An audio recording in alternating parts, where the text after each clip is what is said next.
The phone vibrated on the kitchen counter just as I was watering the half-dead pot hose on the balcony. Clare Covington's pot hose, to be precise. Contract terminated effective immediately. Vacate the premises by tomorrow. The text was brutally efficient. No wasted words. Classic Clare. I let out a low whistle, tossed the phone onto the sofa, and casually pinched a yellowing leaf off the plant. About time you kicked the bucket, I muttered, though whether I was talking to the pot hose or the job was anyone's guess. Packing was second nature. In 3 years, I'd left fewer personal traces in this luxury penthouse than a hotel made after turn-down service. The expensive suits in the closet, all custom tailored by Clare to match Ethan's sterling style, down to the exact placement and number of cufflinks. The tie clips, the cologne, even the goddamn boxer briefs in the drawer. Yes, even my underwear had to conform to her imagined Ethan's sterling aesthetic. I pulled open the nightstand drawer and took out my well-worn copy of The Art of the Professional Stand-In, a manual I'd authored myself. I flipped to the last page and drew a neat check mark next to the entry for client, Clare Covington. Project completion, 100% additional services rendered. Feigning forgetfulness of her birthday. Objective, induce guilt, reinforce emotional dependency. Note, remember to send the final invoice. Just as I was calculating my final payout, the electronic lock on the front door beeped.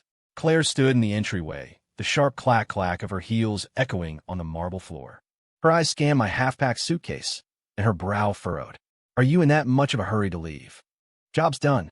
Better for everyone to make a clean break. Good for him, good for you, right? You're not even going to ask why the contract is ending early. Mr. Sterling is coming back, isn't he? Got to make room for the genuine article, clear out the knockoffs. I grinned, pulling a neatly folded document from my pocket and snapping it open with a flick of my wrist. Ms. Covington, this is the service termination agreement. I'll need your signature. Oh, and please wire the final payment to my new bank account. The tax bracket's a bit different this year. She just stared at me, her expression looking like she'd just bitten into a lemon. It reminded me of the day we met 3 years ago. A torrential downpour, my beat-up Camry had stalled in the middle of the road. As I was cursing and trying to push it to the shoulder, a black Maybach glided to a stop beside me. The tinted window lowered, revealing a face as cold and elegant as a marble statue. Are you Leo Vance? I wiped the rain from my face, thinking, wow, even luxury car sales pitches are using targeted marketing now. You got the wrong guy, I said, giving the Camry another shove. Name's Captain America. I have a job for you. Interested? Nope. My personal mantra. Don't be greedy, don't fall for scams, don't get played. $50,000 a month. Expenses and bonuses are separate. Okay, boss, what's the job? My sudden change in attitude seemed to startle her. She tossed a file onto my passenger seat. Be my boyfriend, but you have to do it as him. I glanced at the photo in the file. Oh, that guy. Ethan Sterling, the golden boy plastered all over the financial news.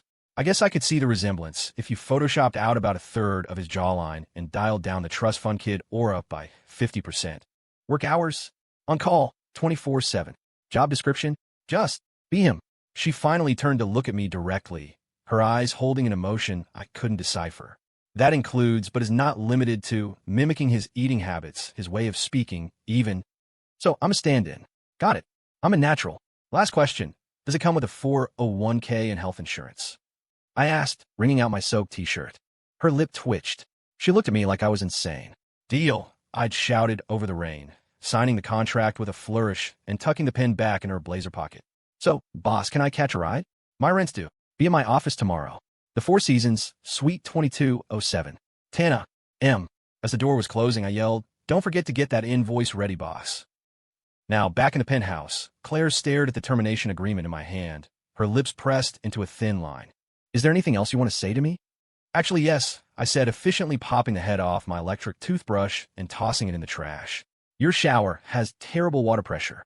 For your next renovation, I'd recommend upgrading to a German brand. She stood frozen for a long moment. Then, without another word, she turned and walked up the stairs. I whistled a cheerful tune and stuffed the last shirt into my suitcase. This gig? Totally worth it. Humming a pop song under my breath, I packed the last dress shirt into the Louis Vuitton suitcase.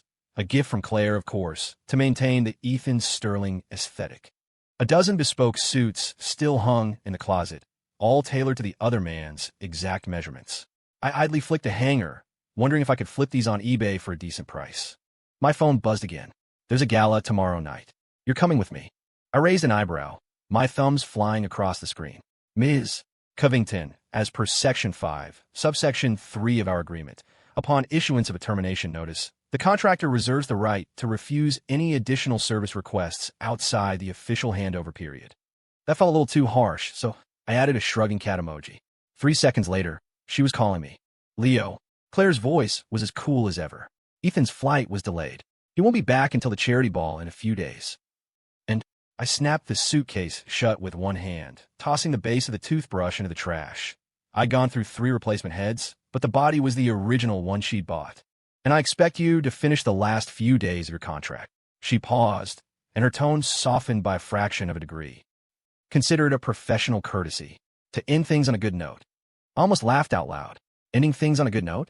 Since when did she care about that? For 3 years. I played Ethan for her at every conceivable event, from Michelin star restaurants to stuffy charity dinners, private film screenings to corporate mixers. She told me to smile, I smiled. She told me to frown, I frowned. And now she wanted to talk about good notes. Sure thing, I agreed readily, but it'll have to be billed at the temporary service rate. As per the contract, post-termination day rates are triple the usual. The line went silent for a moment. Are you that desperate for money? Her voice was suddenly laced with contempt. Desperate? Of course I am, I said, pulling open a drawer. Next month's rent isn't going to pay itself. If you're feeling sorry for me, Ms. Covington, why not throw in a generous severance package? Damn it. I realized I'd thrown out the toothbrush too soon. I crouched by the trash can, debating if I should fish it out. A quick rinse, and it's good as new, right? Click. She'd hung up. I shrugged, tossed the phone back on the sofa, and went to the kitchen to pour a glass of whiskey. The collection in the liquor cabinet was all curated to Ethan's taste. Bold, pretentious spirits I'd never gotten used to over 3 years. The glass had barely touched my lips when the lock clicked again. Claire was back, a garment bag in her hand, a trace of the night's damp chill clinging to her. She glanced at the whiskey in my hand, her brow tightening almost imperceptibly. Change into this, she said, tossing the bag at me. It's for the gala tomorrow. I caught it and made a point of unzipping it right in front of her. A deep navy suit, identical to the one Ethan was wearing in the photo she'd first shown me. The tie clip is in the left pocket, she added, her gaze falling on my packed suitcase. Are you in that much of a hurry to leave? Just professional integrity, I said, raising my glass to her in a mock toast. In the stand-in business, timing is everything. Once the real deal is back in town, the counterfeit has to know when to make a graceful exit. Her fingertips dug into her leather handbag, leaving a small crease. 7 o'clock tomorrow night. Don't be late. She spun around and left, the sound of her heels on the hardwood sharp and cold. I took a sip of whiskey and called after her retreating back. Hey, Ms. Covington, don't forget to wire the temp service fee in advance. The door slammed shut, rattling the frame. I chuckled, tossed the suit onto the sofa, and pulled out my phone to text a new contact. Available next week. Open to new projects. Rates negotiable. It's all just playing a role. Who I play it for hardly matters. A few days later, at the annual Hudson Charity Ball, I stood in a quiet corner, swirling the champagne in my glass, watching Ethan Sterling hold court at the center of the room like a king surrounded by his fawning subjects. He was wearing a ridiculously expensive-looking custom suit, a silver lapel pin gleaming on his chest, a pin identical to mine. Interesting. I glanced down at the matching pin on my own lapel and couldn't help but chuckle. Claire had given it to me last month, claiming it was Ethan's favorite designer. Apparently, the real Ethan didn't mind sharing the spotlight. Mr. Vance. Ethan's voice, smooth and condescending, came from just behind me. Fancy seeing you here. I didn't know you were a fan of this brand. I turned, raising my glass to him with a brilliant smile. Mr. Sterling, you have excellent taste. This one's just a knockoff, though. Ms. Covington was worried I'd embarrass you, so she got me a replica. His smile faltered for a split second. He clearly hadn't expected such bluntness. Is that so? He said, recovering with an elegant sip of his drink. It seems Claire has grown quite fond of you. It's part of the job description. I shrugged. Ms. Covington pays for a premium performance, and I deliver. Ethan's eyes grew cold, but he quickly plastered on that fake, gentlemanly smile. You've worked hard, but now that the principal is back, you can finally rest. After all, you're just my replacement. You're right. I can finally take a vacation, I said with a sigh of mock relief. I just hope Miss Covington can adjust. This stand-in is a lot more attentive than the original, you know. A flash of anger crossed his face, but before he could retort, the ballroom lights dimmed. The host announced the start of the charity auction, and Ethan had to let it go, turning back toward the main table. Glad to be left alone, I was about to get a refill when I caught a glimpse of movement in a private box on the second floor. Behind the glass, a slender figure was watching the proceedings below. Victoria Reed, CEO of Starfall Industries. She wore a forest green gown, her fingers resting lightly on a champagne flute. Her gaze swept thoughtfully over the crowd before finally landing on me. Our eyes met for a second. She raised a delicate eyebrow, the corner of her lip twitching into a subtle, knowing smile, before she stepped back into the shadows. Curious. I looked away, just in time to see Ethan on stage, taking Claire's hand in a grand, romantic gesture.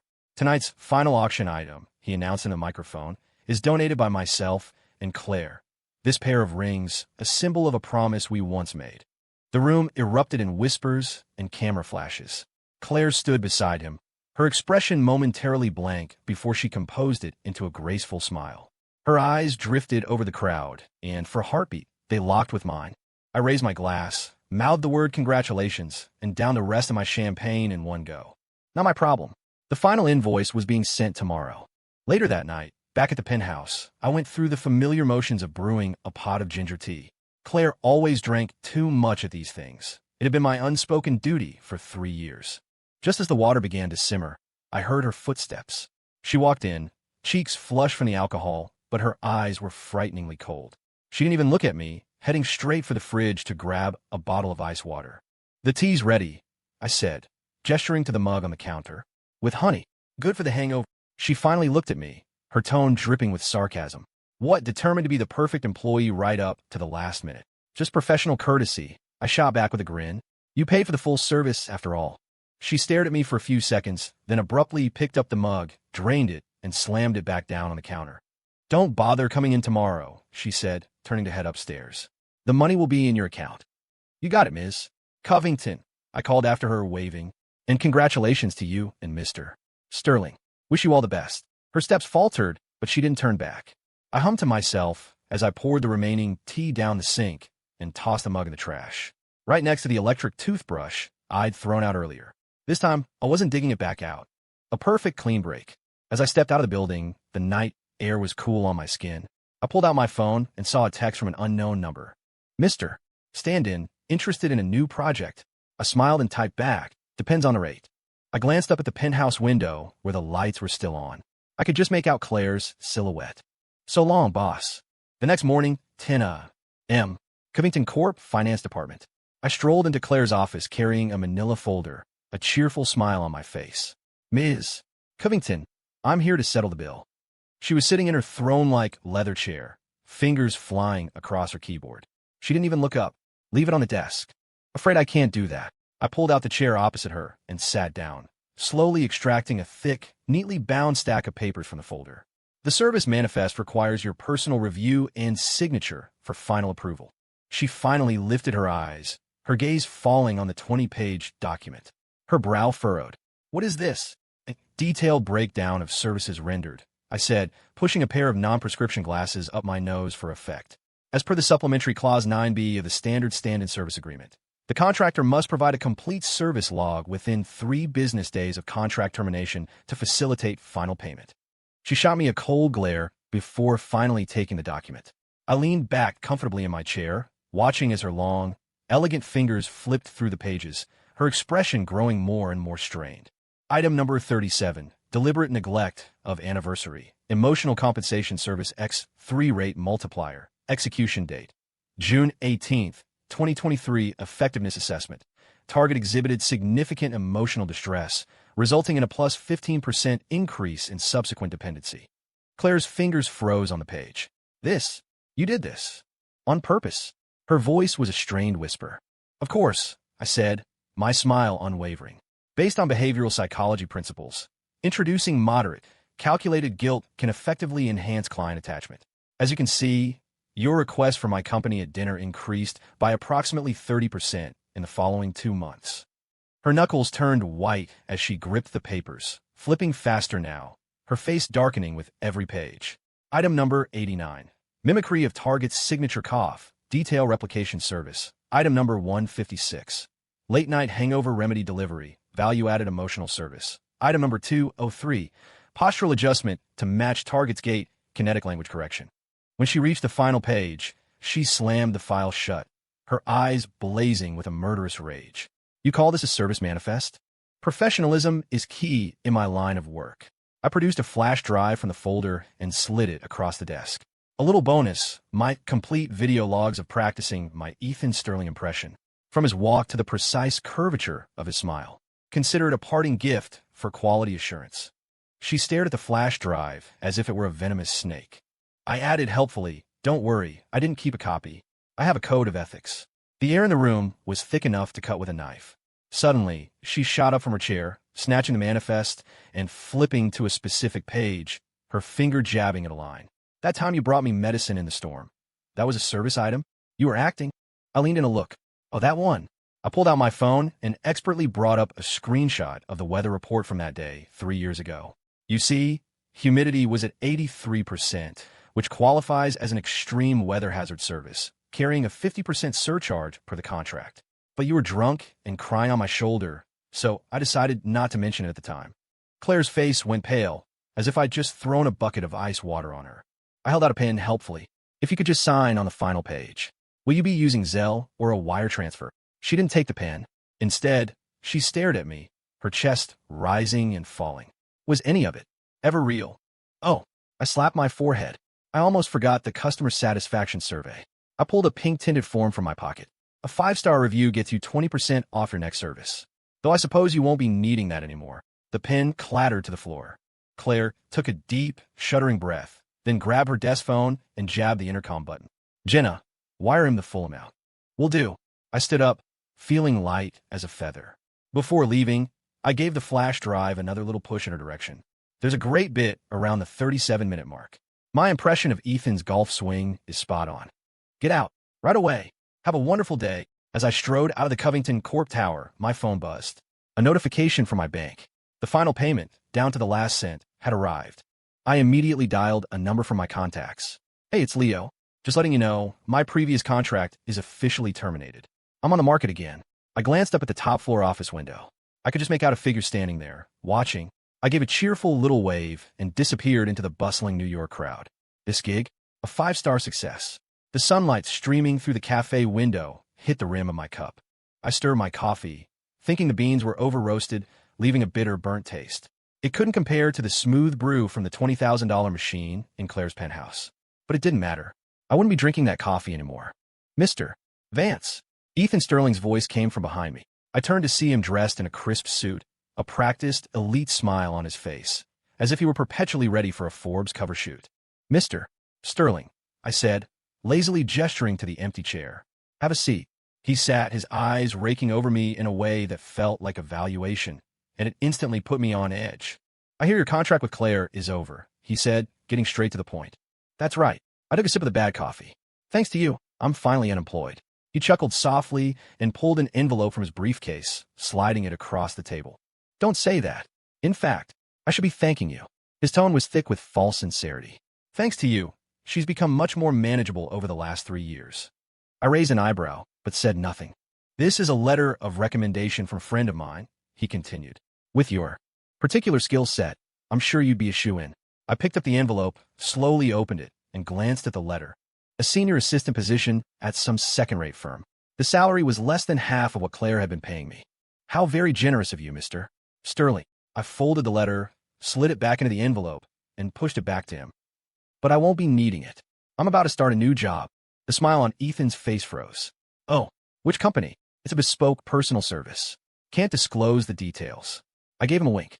Client confidentiality is paramount in my line of work. His expression hardened, and his fingers tapped a light rhythm on the tabletop.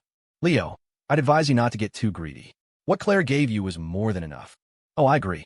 I'm incredibly grateful," I said, my smile never wavering. "By the way, do you know how Claire takes her coffee?" He frowned. "What?" 1.5 pumps of vanilla syrup. "Never 2, I said, gesturing to the latte he'd brought for himself, which I assumed was for a meeting with her later. "The one you ordered for her? You put in too much syrup." Ethan's face turned ugly. Just then, my phone vibrated.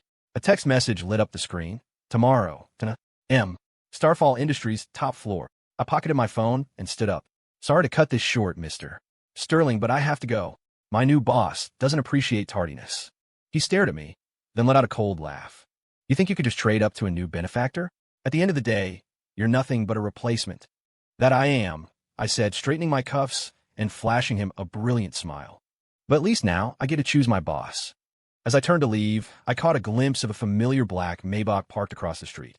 The window was halfway down, and I could see Claire's profile, half hidden in the shadows.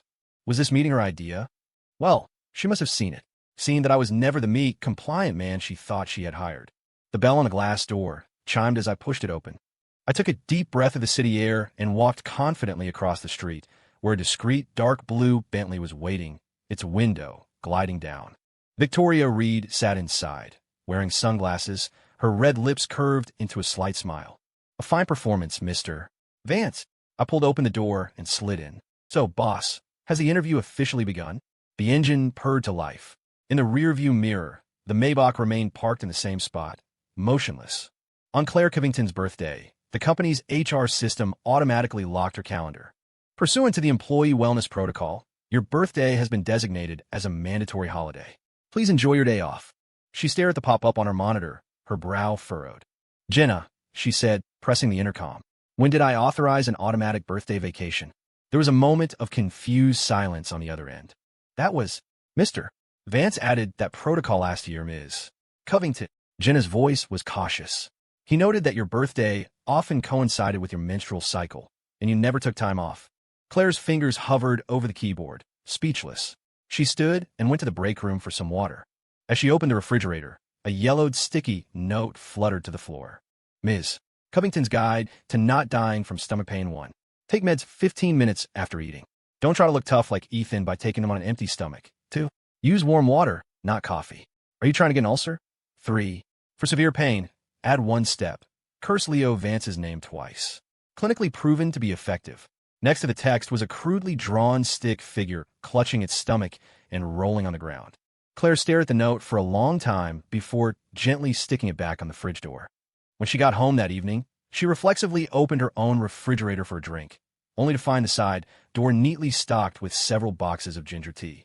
When did this? She murmured to herself. Jenna, who had just arrived to drop off some files, saw her and sighed. Mr. Vance used to restock that every month. He said you always drink it 3 days before your period. Claire's head snapped around. How would you know that?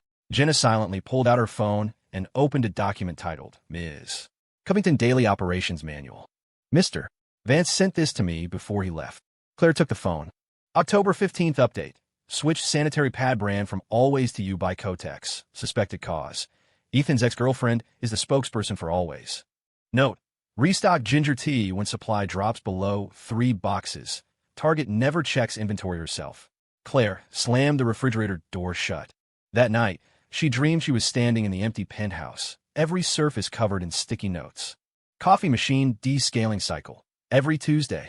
Balcony pot hose watering schedule. 250 milliliters per watering. Do not drown it. Clare Covington temper tantrum warning indicator. Eyebrows raised by ½ inch. Evacuate immediately. She woke up with a jolt. The clock on her phone read 3:00 M. On impulse, she dialed the number she had deleted from her contacts.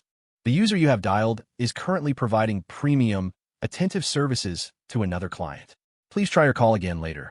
It was a voicemail recording. It was Leo's infuriating, cheerful voice. When Ethan Sterling pushed a coffee across the table to Claire, she took 1 sip and frowned. It's too sweet. Ethan said, not looking up from his phone. I ordered it the usual way.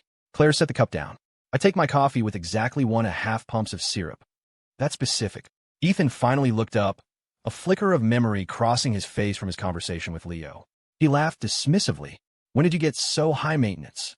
Claire stared at the reflection in her cup, suddenly picturing Leo meticulously using a digital thermometer to get the milk temperature just right. A few days later, a storm hit the city. Her car died on a slick, dark road. She called Ethan. Ethan, can you come get me? Rain hammered against the car roof. Claire, sorry, I'm tied up right now. Ethan's voice was mixed with the sound of the piano in the background. Just grab an Uber or something. Rain streamed down the windows. Claire felt a disorienting sense of deja vu, remembering a similar stormy night last year when Leo had appeared out of nowhere, completely soaked but holding a perfectly dry coat for her. Extreme Weather Rescue Service, 50% surcharge, but today's a free trial. The elevator chimed, arriving at the penthouse floor. As the doors slid open, Claire looked up instinctively. Leo. The elevator was empty. There was only her own reflection staring back. She stood there for a moment, then laughed, a hollow sound in the empty hallway. Jenna hurried to meet her. Ms. Covington, about the Starfall Industries proposal. Pull up all the onboarding and personnel files for Leo Vance at that company, Claire said, striding toward her office. Everything. Outside, the rain fell in sheets.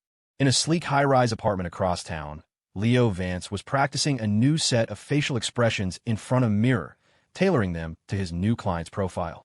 His phone lit up. A text from Victoria read, "Don't forget an umbrella tomorrow. It's supposed to rain." He smiled and typed back, "Boss, that counts as a premium emotional support service. There's an extra charge for that." In the top-floor meeting room of Starfall Industries, the city lights twinkled outside the panoramic window. Victoria Reed slid a contract across the polished table, a small smile playing on her red lips.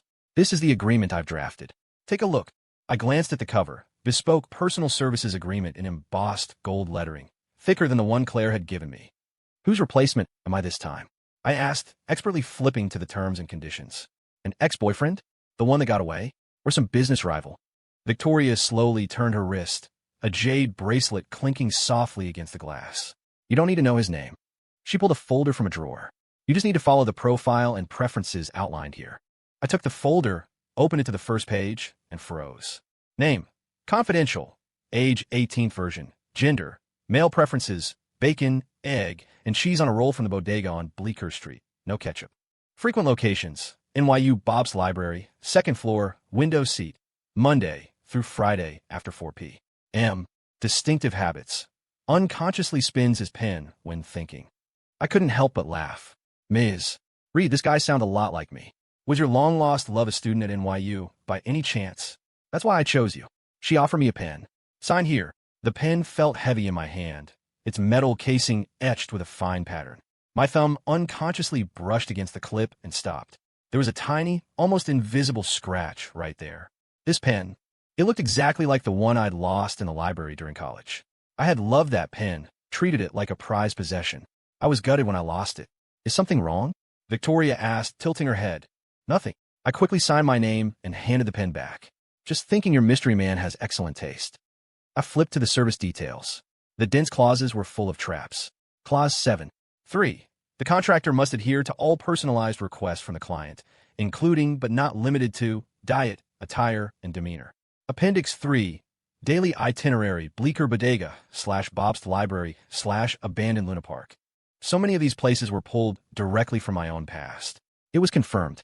Victoria Reed's old flame must have gone to the same school as me. "We start tomorrow, 7 a.m. at the Bleecker Street Bodega," Victoria said, collecting the contract. "Remember, bacon, egg, and cheese. No ketchup." As I left the building, the night wind felt cool on my face. I pulled out my phone and texted my agent. "Got the new gig. This time, I don't have to act like someone else. I just have to act like me." A streetlight stretched my shadow long behind me. I suddenly remembered something stupid I'd written in the school paper when I was 18. If there's another me out there, I wonder if his life is any easier. Well, look at me now, making a living by being another me. Guess I was born to be a stand-in. Victoria's assistant handed me a photograph. It showed the back of a teenager in a simple white shirt and dark jeans, standing in the rain in front of school gate. "Recreate this outfit," she said in a clipped, professional tone. September 14th, 2015. This is what the client's ideal looked like. I held the shirt up to a mirror and chuckled. What a coincidence. I have the exact same one in my closet. When I came out dressed in the outfit, the assistant visibly stiffened. I did a little spin. "Well, how do I look?" She didn't answer, just gave a curt nod and gestured for me to go in and see Victoria. As I pushed open the study door, I deliberately rolled my sleeves up to my elbows. The boy in the photo had worn his the same way. Victoria was standing with her back to me, staring out the window, her shoulders tense. "Ms. Reed, is this satisfactory?" She turned slowly. When her eyes landed on me, the coffee cup in her hand trembled. "It's very good." Her voice was a little deeper than usual. "Just unbutton the top button." I did as she asked, then commented casually, "By the way, the file you gave me said your mystery man was in Boston for a competition that day. But this photo was clearly taken in front of our old high school." Victoria's fingers tightened on her cup. The file was mistaken. In her office alone, Victoria clutched a sketchbook. On the yellowed pages, dates were scribbled meticulously. October 14, 2015. Rain. He wore the white shirt today. Ink stain on the cuff. He waited for me at the west gate until 7:30. A single tear fell onto the page, smudging the ink. Where did today?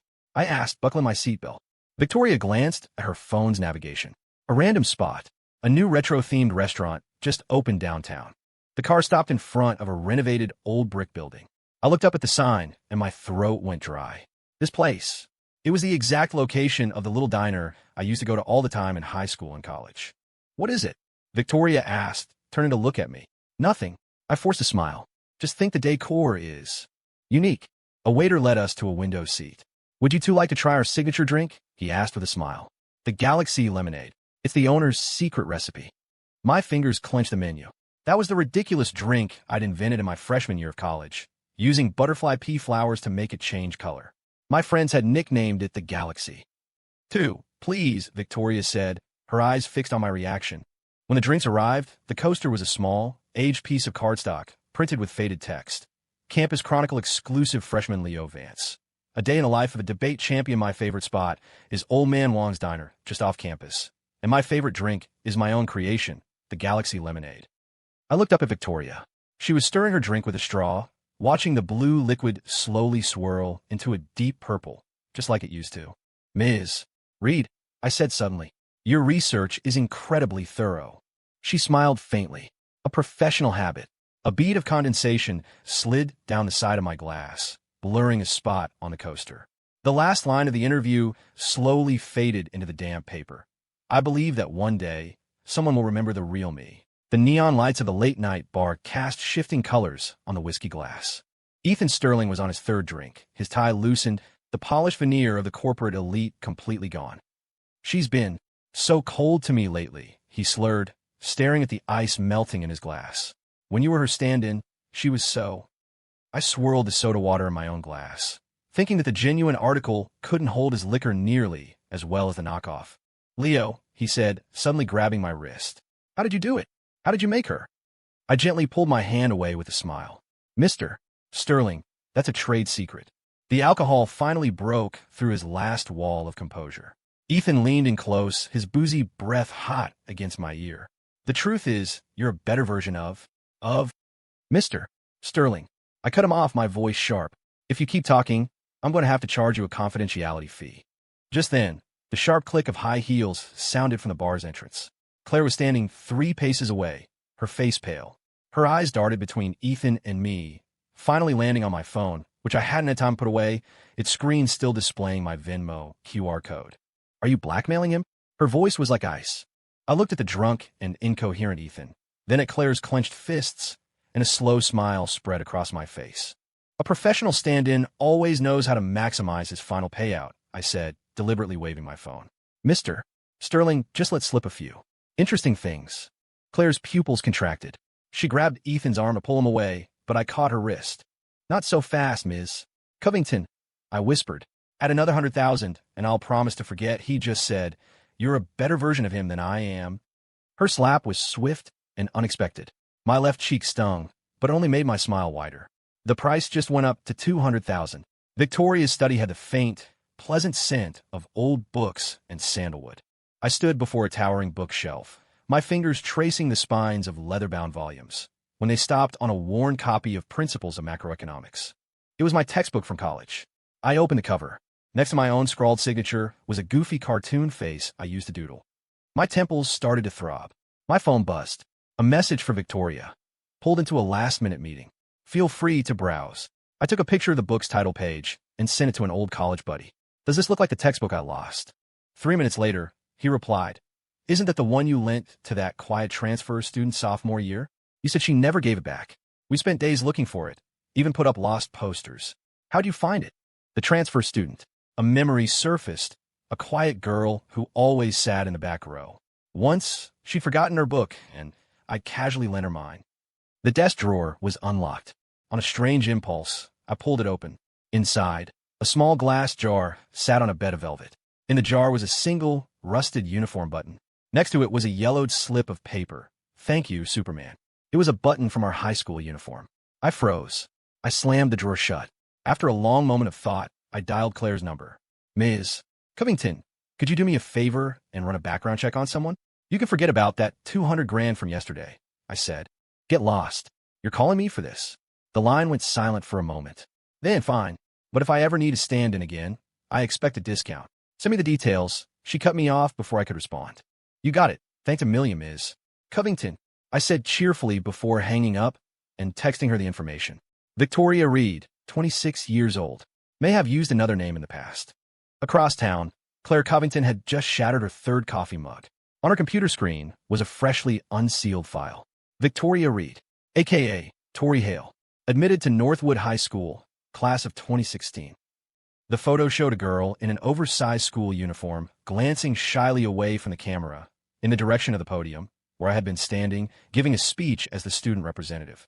In the sleek conference room at Covington Corp., Claire slid a contract toward Victoria, her fingertip tapping the technical partnership clause. "I hear Leo Vance is working for you now," she began, her tone deceptively casual. "His ability to mimic others is impressive, but he does have his flaws." Victoria raised her teacup, a knowing smile on her lips. "What are you trying to say, Claire? I think you should find someone more suitable, more professional, to play your stand-in," Claire said. "You keep telling me how flawed Leo is, yet you seem incredibly preoccupied with him," Victoria countered. "Are you hoping I'll terminate his contract so you can hire him back? Don't be ridiculous. I was just offering a friendly warning." "That's kind of you. But let me offer a warning of my own. Your golden boy is back, Claire. You should stop thinking about the stand-in." "I'm not thinking about him. Why would I want someone who couldn't even do his job properly?" Claire's denial was a little too forceful. With a soft clink of porcelain on saucer, Victoria unlocked her phone and turned the screen toward Claire. The lock screen was a faded old photo, a teenage Leo Vance on stage at a debate competition, his index finger unconsciously tapping the trophy. "He never needed to mimic anyone," Victoria said, pulling her phone back. "You, on the other hand, seem to know all of Ethan Sterling's habits. But are you sure Ethan is the man you remember? The man you've been chasing all this time?" Claire froze, speechless. In the darkroom of Victoria's townhouse, under the eerie red glow of the safe light, an entire wall was covered in photographs. I stood before it, my throat tight. They were all candid shots of me, taken without my knowledge. My profile, asleep in the university library. The line on my waist as I lifted my shirt to wipe away sweat after a basketball game. Even a shot on my back as I bought a hot dog from a street vendor last week. In the very center of the wall was a clipped fragment of an old school newspaper. "Northwood High School welcomes new transfer student, Tori Hale." The fingerprint lock to Victoria's private office archive opened for me without resistance. The blue light of the monitor illuminated my face as I clicked open a folder labeled reference material. It was filled with Photoshop source files, my photos, digitally inserted into various backgrounds. A beach, a snowy mountain, a graduation ceremony. The entire Mystery Man profile had been fabricated using my life. The final, encrypted folder required a password. I typed in my own birthday. It unlocked. Inside the safe behind the desk lay a clear evidence bag. It contained the faded wrapper of a Superman-themed Band-Aid. My memory flashed back, the high school equipment room. I'd given my last Band-Aid to a girl with a bloody nose. "Don't worry," I'd said. "Superman's here now." My phone buzzed. A message for Victoria appeared on the screen. "I didn't think you'd find out so soon. Did you find the answers you were looking for?" I looked up. In the corner of the room, the tiny red light of a security camera was blinking. Claire's timeline, 3 a.m. The cold glow of the laptop screen illuminated Claire's pale face. Ever since Victoria had shown her that photo, a seed of doubt had taken root. She'd hired a private investigator to look into Ethan. The report came back with a damning attachment. Ethan's acceptance letter to Cambridge showed clear signs of digital manipulation. Even the signature of the professor who recommended him was a forgery of his father's handwriting. A flash of lightning lit up the room, glinting off a yellowed photo album on her desk. In the picture, Ethan was holding a trophy, his pose identical to Leo's in the debate competition photo. Leo's timeline. Victoria's childhood diary was damp in the corner, the ink of the childish script bleeding slightly. September 14th, 2015. Rain. "Superman saved me today. When they ripped my uniform, he appeared out of nowhere just like in the movies. He said he could help me get revenge, but all I want is to be someone worthy of him." The rhythm of the rain against the window pane finally clicked. My memory of that stormy night 10 years ago merged completely with hers. Clink. The glass jar skidded across the desk, the rusted button inside rattling against the glass. So, do I need to keep playing the part of myself, Ms. Reed? I asked, undoing the top button of my shirt. Victoria grabbed the contract and began tearing it in half, a bitter smile on her face. Now that you know, there's no point. I lunged forward and grabbed her hands, stopping her. What was your plan? Spend a decade becoming someone who could afford to hire me? Did you just want to be my boss? Was this all a game to you? Who wanted to hire you? She retorted, her voice cracking. I tried to find you when I first got back, but you were always with Clare Covington. I thought you were in love with her. I frowned. Then I realized it was just a job. But you were so damn loyal. You wouldn't even reply to a message from another woman. I couldn't get through to you. Her voice dropped to a whisper. So, I had to go through an agent. I had to create a job for a stand-in just to get your attention. So you're telling me, I've been my own replacement this whole time. The absurdity of it was staggering. You don't have to be a stand-in, Victoria said softly. You can just be you. So, I'm your one that got away? I asked, still trying to process it. What kind of mess was this? Victoria nodded slowly. Have you ever heard the saying? I asked. What saying? She whispered. That the memory of a first love is so powerful, not even the person themselves can live up to it. I paused. I'm not that great. Once the illusion wears off, you'll see. I'm not. Don't, she said, her fingers gently touching my lips, silencing me. I know. Outside, the moonlight was soft and beautiful, and for a moment, time felt like it was rewinding, pulling us back 10 years. On the business news channel, Ethan Sterling's usually perfect face was flushed a deep, angry red. He lunged forward, grabbing the collar of the reporter who had broken the story, his fist raised high. Ethan! Claire's sharp cry was lost in a cacophony of camera flashes and gasps. The punch landed.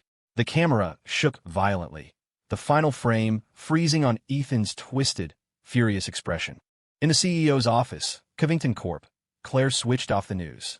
Her fingers unconsciously traced the faint indentation on her left ring finger where a ring used to be. On her monitor, the proof of Ethan's academic fraud was still displayed. A forensic analysis of his Cambridge transcripts confirmed the ink was recent, and his prestigious Wall Street internship had been bought by his father. Leo was right, she whispered with a bitter smile. Even the real thing can't beat the memory. She opened her phone's photo gallery, scrolling through 3 years of daily weather reports Leo had sent her. At the Starfall Industries press conference, effective immediately, Starfall Industries will acquire a 20% stake in Sterling Holdings, Victoria announced, standing under the bright lights in a sleek black dress, her voice cool and steady. This is a justified response to Sterling's hostile takeover of my family's company 5 years ago. Before the reporters could fully react, the large screen behind her switched to a live feed. Clare Covington appeared on screen at the press conference. On behalf of Covington Corp., the largest shareholder in Sterling Holdings, I oppose this acquisition. The room erupted. Victoria's eyes narrowed. On what grounds, Ms. Covington? On the grounds that I am Ethan Sterling's fiancée. Claire held up her left hand. The engagement ring she had taken off was back on her finger. Across town, I was lounging on the sofa in Victoria's private apartment, scrolling through my phone, when I saw the trending topics explode. Hashtag Clare Ethan reunite. Hashtag Victoria Reed takeover fails. Hashtag Leo Vance the ultimate pawn. A message for Victoria immediately popped up. Looks like your ex-boss isn't quite over you. I grinned and typed back, Boss, is it too late to ask for a raise? Outside, the rain had stopped. Unbelievably, the Sterling family sued me, just because I'd made money playing Ethan stand-in. He's doing this on purpose, Victoria said, pacing in her office. He's drowning in scandal, so he's dragging you down with him to create a diversion. She stopped and looked at me. Don't worry, I'll handle this. In the courtroom, flashbulbs went off like a thunderstorm. Ethan's lawyer pointed an accusatory finger at me. The defendant has, for years, fraudulently impersonated Mr. Ethan Sterling for personal gain and has maliciously spread rumors to damage the Sterling family's reputation. From the gallery, Ethan, dressed in an impeccable suit, watched with a smug, victorious smile, as if the scandals about his fake credentials and public assault had never happened. The judge banged his gavel. Does the defense have a statement? Victoria's lead counsel, a sharp man in gold-rimmed glasses, stood up. Your Honor, we would like to submit new evidence. The large courtroom screen lit up, playing a grainy video of a debate competition. An 18-year-old me was on stage, speaking passionately. The watermark on the video clearly read, Northwood High School Inter-School Debate Finals, 2015. This video, the lawyer continued, was stolen by Mr. Ethan Sterling and used as part of his application materials for Cambridge University. He then clicked open an email chain. The true speaker in this video is my client, Mr. Leo Vance. The courtroom buzzed with shock. The reporter who had broken the story on Ethan suddenly stood up. I can testify to that. Ethan Sterling paid me to acquire all the original master tapes of that debate back in the day. Ethan shot to his feet, his tie askew. That's a lie. The judge's gavel came down hard. Order. From her seat across the aisle, Victoria caught my eye and winked, silently mouthing the words. Game over. In a locked room in the Covington Corp archives, Ethan Sterling was frantically tearing certificates off the wall. Cambridge Honors Graduate? Fake. The parchment ripped into pieces. Wall Street Internship Certificate? Forged. He held a lighter to the embossed seal, watching it melt. Finally, he grabbed the high school debate champion medal. He froze. On the back, 3 small letters were engraved. L. S. V. So that's how it was. He began to laugh, a crazed, unhinged sound. It wasn't you who was my stand-in. I've been your stand-in for 10 years. The office door was kicked open. Security guards rushed in and restrained the hysterical Ethan. A bolt of lightning flashed outside, illuminating his contorted face. At that moment, my phone buzzed. It was a picture from Victoria. She was wearing my old high school uniform, knotting the worn-out tie in front of a mirror. The caption read, "Returning what's yours?" The lawsuit became a media sensation. Even though I won, public opinion on my profession as a stand-in was fiercely divided online. I didn't care, but Victoria insisted I hold a press conference to clear the air. She didn't want me to suffer even the slightest indignity. At the press conference, the camera flashes were relentless. I stood at the podium, the title a Bill of Rights for the professional stand-in projected on the screen behind me. The reporter's expressions shifted from confusion to barely suppressed laughter. Ladies and gentlemen, I'm here today to clarify a few things, I said, tapping the microphone. First, being a stand-in is a legitimate profession and should come with full benefits and overtime pay. A detailed pay stub appeared on the screen. Emotional value-added service fee, $50,000 post-tax. Someone in the audience snorted with laughter. Second, I clicked to the next slide. Acting as a stand-in for oneself is, legally speaking, a form of self-labor dispatch and does not violate any non-compete agreements. The screen switched to my contract with Victoria. A clause was highlighted. The contractor is required to provide services based on his own authentic personality and habits. The room erupted. The live stream chat exploded. Can he do that? This guy is so professional, he's his own replacement. El mio, this is some surrealist workplace drama. For my final point, I played a video. It showed 18-year-old me giving a speech at a school assembly, then cut to 27-year-old me standing on the same stage, my shirt unbuttoned to the exact same degree. So, does everyone understand now? I asked, smiling at the cameras. I was never anyone's shadow. I just happened to be the reference answer for someone's past. That night, hashtag the dignity of a stand-in and hashtag Leo Vance outworks himself were the top trending topics. My social media followers jumped by 100,000, and my DMs were flooded with job inquiries. Do you need a license to be a professional stand-in? Do you take jobs replacing a girlfriend's ex? Urgent. Later, Victoria was curled up on the sofa, scrolling through her phone. She kicked my leg playfully. Mr. Vance, you're more famous than your employer now. I snatched her phone and commented on her latest post. Boss, can I get a raise? The wind on the rooftop was strong, making the blank check in Claire's hand flap wildly. Name your price, she said, pushing it toward me. Just leave Victoria Reed and come back to me. I stared at her for a long moment. Ms. Covington, I sighed. Have you forgotten? You were the one who sent me the termination text. A bitter smile touched her lips. I didn't know back then. She paused. Besides, you're the one who said I could call you anytime I needed stand-in services again. Claire, using her first name, made her breath catch. That's all over. You know, it's just a job for me. There were no feelings involved. That doesn't matter. As long as you're by my side, she pleaded. This time, you don't have to be a stand-in. You could just be yourself. I can create a position for you at the company. There's no need, Ms. Covington, I interrupted gently. I'm in love with someone. I'm sorry. My words seemed to deflate her. She stood there, lost and silent. The check slipped from her fingers, caught by the wind, and fluttered down into the river of traffic 100 stories below. The city's central plaza was swarming with young people in white shirts and black-framed glasses, all participants in the Find the Real Leo Vance fan event. Do I look like him? One guy asked, flipping his bangs. I studied all his photos from the college newspaper. The host moved through the crowd with a clipboard. This contestant smile is off by 0.5 degrees. Disqualified, he joked, earning a wave of laughter. Amid the chaos, Victoria appeared, wearing a baseball cap and an old, out-of-production uniform from our high school. "Let me try," she said, raising her arm to reveal the faint scar on her wrist, covered by a Band-Aid. "I've been a stand-in for 10 years. After 3 seconds of stunned silence, the crowd erupted in a deafening roar of cheers and whistles. The livestream viewer count shot past 1 million. Under the hashtag #BeYourOwnStandIn hashtag, the top comment read, "This is the most meta stand-in story ever." Victoria Reed. "I'm so tough, I even replaced my own crush." I was watching the whole spectacle from the base of the plaza's central statue when my phone vibrated. A notification from my banking app. "Victoria Reed has sent you $1, 314, 520, 00. Memo, lifetime buyout fee." I looked up. Across the sea of people, Victoria was looking right at me. She held up the small glass jar of rusted buttons, her lips clearly forming the words. "This time, it's a lifetime contract." Man, being a kept man is pretty great. Especially since, as my dentist says, I have a soft bite. The next day, Victoria slid another contract across the table to me, a playful smile on her lips. "New job. You in?" I looked down. "Lifetime stand-in employment agreement client. Victoria Reed contractor. Leo Vance job description. To be Leo Vance." I raised an eyebrow. "And the salary? Wasn't yesterday's payment enough?" she teased. Then she opened an attachment. Inside a clear evidence bag was a faded candy wrapper, with blurry words printed on it, "For the future me." "This is the equipment room," she said, her fingertips lightly tracing an old scar on my hand. "The candy you gave me that day." I reached into my pocket and pulled out a small ring box, wrapped in an identical candy wrapper. "What a coincidence," I said, dropping to one knee. "I have a lifetime contract I was hoping you'd sign."